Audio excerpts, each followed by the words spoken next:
La situation financière dans laquelle vous vous trouvez actuellement, elle provient d'actions que vous avez posées. Et ces actions, vous les avez posées parce qu'à un moment donné, vous avez ressenti certaines émotions qui elles-mêmes proviennent de croyances que vous avez sur l'argent. Si votre croyance profonde, c'est que tous les riches sont des francs-maçons, au moment d'aller négocier un deal important, vous allez vous sentir bloqué et finir par ne rien faire du tout, ce qui va vous empêcher d'accéder à un état financier que vous recherchez. Alors, quelles sont vos croyances à vous? Quels sont les mauvais comportements qui en découlent et comment les arrêter? C'est exactement ce qu'on va voir dans cette vidéo. Salut, c'est Josiane, je suis entrepreneur, j'ai créé Iwalewa, la marque de cosmétiques Made in Africa.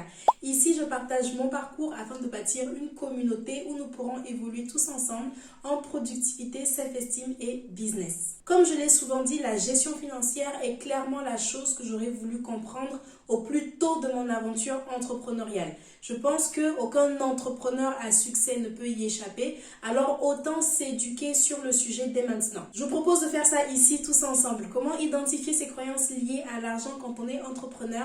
Sans plus tarder, c'est parti pour la vidéo. Première étape, notez les pensées qui vous viennent en tête lorsqu'il est question d'argent. Vous savez que quand il s'agit d'en apprendre plus sur soi, on entre dans un long processus où il va falloir être très observateur de soi-même. Il va falloir être très conscient de ses pensées, de ses agissements. Et ici, notre prise de conscience va se faire à 3 niveaux. Le premier niveau implique de tendre l'oreille et de s'écouter parler. Dans sa tête. La plupart du temps, il y a plein de pensées qui nous traversent l'esprit et on n'y prête même pas attention. Ici, il va falloir être très attentif et détecter toutes les pensées qui nous viennent lorsqu'il s'agit d'argent. Et au lieu d'attendre que ça nous vienne naturellement, on peut tout simplement enclencher la conversation avec soi-même par la méthode la plus simple et la plus basique qui est de se poser la question. Si je vous demande, qu'est-ce que l'argent vous évoque ? Ou qu'est-ce qui vous vient en tête quand je dis argent? Peut-être vous allez me répondre, argent fait référence à bon moment, à sécurité, ou alors argent équivaut à stress, à problème. Tout ce qui vous passe par la tête. Et vous allez pouvoir laisser comme ça votre esprit divaguer et noter à chaque fois vos pensées. Ça, vous allez pouvoir le faire en une fois, mais au fil des jours qui vont suivre, votre observation ne va pas s'arrêter là. Vous allez pouvoir passer au second niveau qui est de noter maintenant vos propres paroles quand il s'agit d'argent. À partir de paroles exprimées comme ça de façon anodine dans une conversation lambda, on peut tirer les croyances profondes d'une personne. Alors lorsque vous passez du temps avec vos amis, votre famille, si la thématique de l'argent arrive sur la table, prenez conscience de ce que vous dites et notez-le ensuite. Le troisième niveau d'observation va se faire sur votre comportement physique. Au moment de payer une facture, au moment de recevoir de l'argent, de parler d'argent, comment se comporte votre corps? Parce qu'une chose est sûre, lui ne ment pas. Est-ce que vous êtes crispé, tendu, recroquevillé sur vous-même? Ou alors est-ce que c'est bon, vous êtes plutôt à l'aise? C'est bien de noter ces petites réactions physiques pour en apprendre plus sur ses croyances, mais aussi pour bien calculer les actions qu'on va poser par la suite. Si au moment de sortir de l'argent pour une raison ou pour une autre, vous avez la boule au ventre, c'est peut-être que vous avez cette peur de manquer qui peut provenir d'une croyance profonde, comme quoi pour vous c'est impossible d'avoir de l'argent en abondance. Mais ici, ce sont juste des exemples que je donne. Vous seul pouvez savoir ce qu'un type de comportement révèle chez vous. Il n'y a pas de guide du type « je suis crispé quand je reçois une facture à 7h50 du matin » équivaut à « j'ai telle croyance spécifique ». D'ailleurs, l'identification de ces croyances n'est pas forcément un processus facile et immédiat. Moi, j'ai mis des semaines. J'ai réfléchi pendant des semaines avant d'avoir un déclic pendant que je faisais je ne sais même plus quoi. Mais personnellement, j'avoue, ce qui a ralenti mon processus, c'est que je ne prenais pas du tout de notes au départ. Et ça, c'est très important de noter vos pensées parce que sinon, vous allez les oublier et ce sera difficile plus tard de faire des déductions logiques. Seconde étape, comprenez d'où peuvent vous venir ces pensées et ou croyances. La première étape a déjà pu vous permettre d'identifier vos croyances. Mais que cela ait été le cas ou non, cette partie va quand même vous concerner. Ici, on va pousser l'introspection encore plus loin en essayant de comprendre d'où peuvent nous venir ces pensées qu'on a autour de l'argent. Si on n'a pas encore identifié nos croyances, cette étape peut nous permettre de le faire. Si ça a déjà été fait, cette étape va nous permettre de les délégitimiser. Imaginez votre croyance, c'est que tous les riches sont des sorciers. Peut-être que c'est parce que quand vous étiez enfant, vous avez vu un film où le méchant était très riche et le héros qui devait sauver le monde entier était pauvre, humble, gentil. Donc vous, depuis ce jour, vous vous êtes dit, beaucoup d'argent égale méchant. Pas beaucoup d'argent égale gentil. Aujourd'hui, avec votre cerveau d'adulte, vous vous rendez bien compte que ce raccourci, il est un peu facile.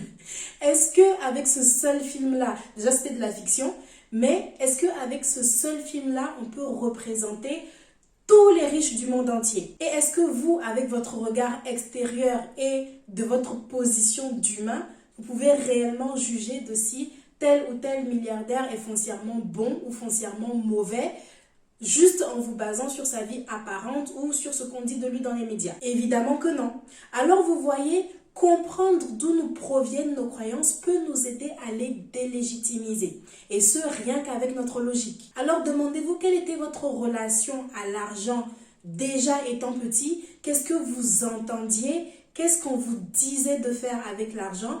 Mais également, qu'est-ce qu'on vous disait de l'argent? Après, ici, je dis argent, mais ça peut tout autant être des acquisitions matérielles en tout genre. Qu'est-ce qu'on vous disait de vos dépenses et de vos gains, quoi? Et essayez ensuite de comprendre vos comportements grâce à ça. Troisième étape, déconstruisez vos croyances. Maintenant, vous savez quelles croyances vous avez sur l'argent. Et comme on le disait en début de vidéo, ce sont ces croyances qui suscitent en vous certaines émotions négatives lorsqu'il s'agit de prendre des décisions relatives à l'argent. Ces émotions négatives qui vous font poser des actions négatives, actions dont le résultat est que vous n'arrivez pas à accéder à la situation financière que vous voudriez. Par exemple, vous avez souvent été dévalorisé dans votre vie. On doutait souvent de vous. Donc, petit à petit, vous avez commencé à réellement croire que vous ne méritiez pas d'accéder à de belles choses. Vous n'étiez pas légitime à vivre de belles choses. Aujourd'hui, au moment de vous vendre, de passer un entretien d'embauche, au moment de créer votre entreprise ou d'investir sur vous, vous allez hésiter, vous allez avoir peur et rester dans l'inaction.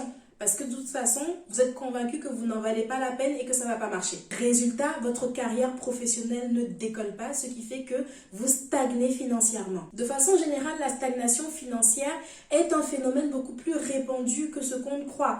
On est souvent plafonné à un certain niveau de richesse. Et ça, vous allez le comprendre rien qu'en observant le solde de votre compte bancaire. Souvent, il va tourner autour de la même somme. Si vous êtes dans les 1000, vous allez rester dans les 1000. Si vous êtes dans les 10 000, vous allez rester dans les 10 000. Si vous êtes dans les 100, vous allez rester dans les 100. Même si pour une raison X ou Y, on gagne une fois plus d'argent, il va arriver à un moment une sorte de rééquilibrage qui fait qu'on en revient toujours à la situation initiale. Même si on souhaite du fond du cœur passer au palier suivant. Et ça, si ça arrive, c'est un grand signe que les limites, on les a en fait dans la tête et elles ne font que se matérialiser dans notre environnement physique parce que nos actions et ce que nous sommes ne sont pas encore alignés avec ce qu'on souhaite. Pour évoluer et changer cela, vous allez devoir adopter un comportement positif, poser les bonnes actions et ça par rétroaction, ça va venir en ressentant des émotions positives cette fois face à l'argent et en ayant des croyances aidantes plutôt que limitantes. Et si nos croyances actuelles ont été forgées par le fait de continuellement entendre des choses qui ne nous vont pas, on peut reprogrammer notre cerveau de la même manière, cette fois-ci en écoutant continuellement des choses qui vont réellement nous faire évoluer. Déconstruire une programmation cérébrale qui ne nous va pas, c'est tout le principe des affirmations positives dont je vous ai déjà parlé à plusieurs reprises. Il existe en plus d'autres techniques qui permettent de reprogrammer son cerveau et également forger son mindset. Je vous ai mis toutes les miennes dans la vidéo qui s'affiche à l'écran. Je vous mets également en suggestion ma vidéo sur toutes les leçons que j'ai apprises sur l'argent en 2021. Allez regarder si ce n'est déjà fait. Je vous remercie d'avoir regardé celle-ci. J'espère qu'elle vous sera utile. Abonnez-vous pour ne pas manquer d'autres contenus de ce type. Je poste tous les mercredis et les dimanches. Alors à dans quelques jours. Ciao!